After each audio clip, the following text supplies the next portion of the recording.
got into LSE, got into LSE. Happy dance, happy dance. Hey, hey. Hi everyone, my name is Rhodah, one of the student content creators, and today I'm going to talk about the next steps to take after receiving a conditional offer to study at the LSE, and I will give you a little bit of my personal experience as an international graduate student at the LSE.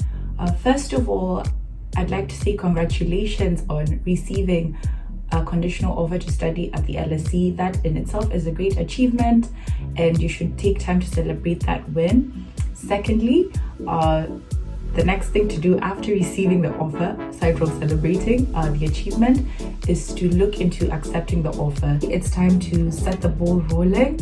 This is by, for instance, considering when you're going to accept your offer and even submit the financial undertaking form.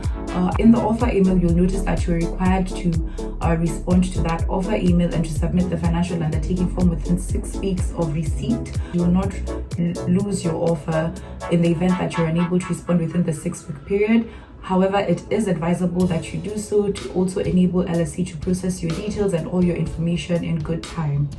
The third thing is to start looking into fulfilling the conditions under your offer. Most conditional offers are usually issued based on degree conditions, language conditions, attendance of a pre-sessional or introductory course condition, and the attendance of a summer school condition. In my case, my offer was issued subject to the fulfillment of the degree condition and the English language condition. So for the degree condition, I was required to send original or certified photocopies of my degree and diploma certificates and their transcripts. So for this purpose, I reached out to my former institutions of higher learning and requested them to directly send these documents to the LSE. So you will be provided with an email which you can share additional documentation to, and so that's what I shared with my former institutions and requested them to directly send these documents to LSE. For the English language condition, I had to demonstrate my English proficiency, and so for this I decided to sit for the IELTS exam. And so you can opt to sit for any other exams such as the TOEFL and whatnot. The LSE website gives you a list of the possible English tests that you may sit for based on your convenience, but what you need to note is that for each test there is a specific pass mark, and the pass mark also varies from one course to the other, and so you need to adhere to that and look at what the pass mark is for your specific master's program. So after receiving my IELTS results, I uploaded my certificate and the results via the How Do I forms on the LSE website, and that's what I did to fulfill my conditions. So the fourth thing that you need to do is to read the resources that LSE has provided you with. This starts with the offer email in itself, which lists your conditions.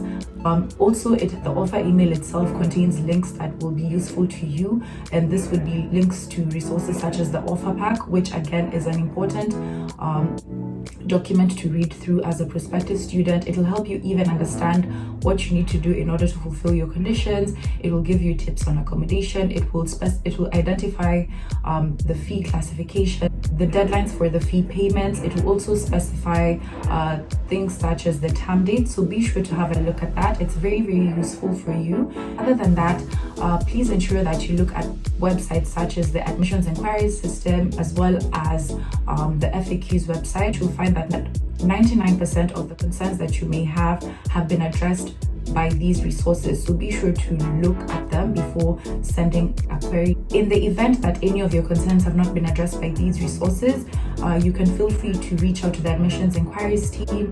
They will respond to you as soon as they can, so please try as much as possible not to send multiple emails to them. Most prospective students receive confirmation on their offers during the summer, and so there may be a bit of a delay in receiving a confirmation from the admissions team, but please do not worry, please do not panic.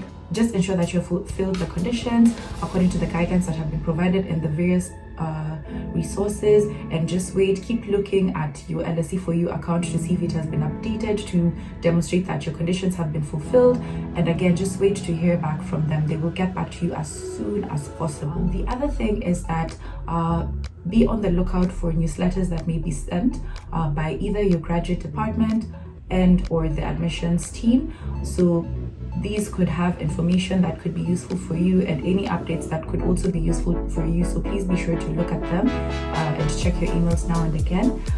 Finally, I hope that you found this video useful, and the LSE community looks forward to welcoming you at the beginning of your session. And thank you for watching.